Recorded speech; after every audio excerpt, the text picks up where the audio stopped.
咁而家其實食咗其實係會幫到自己集中到精神啦，同埋有足夠嘅體力去應付日常嘅工作啦。咁同埋就係覺得，即係總之就係整個人個狀態其實可以算係好咗好多嘅。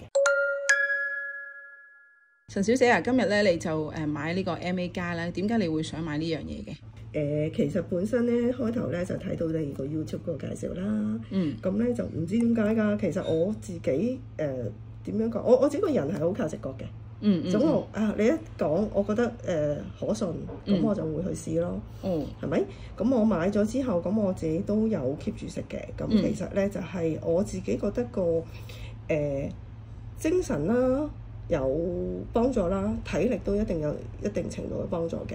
咁我又覺得其實呢隻 product 係適合我咯，咁我咪會繼續用咯。有冇啲咩特殊情況之下食完有啲咩唔同啊？咁樣？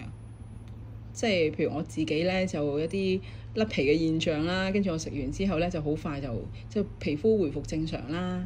譬如有啲朋友咧就嚟月經啦，咁跟住咧食咗一包之後咧個體力啊或者係個人個狀態啊都好咗啊咁樣喎。咁呢個一定係個人個整體狀態好好多，因為我就冇乜好特別嘅狀況嘅。不過有時我會覺得自己所謂唔夠電。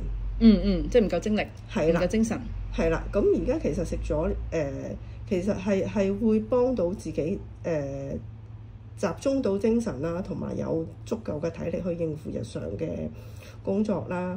咁同埋就係覺得，即係總之就係整個人個狀態其實可以算係好咗好多嘅。我覺得。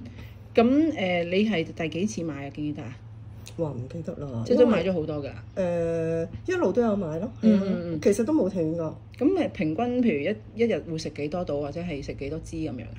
其實我都比較隨意嘅，一日可能2支。一日2支咁樣。係啦。好，咁啊多謝你分享啊。OK。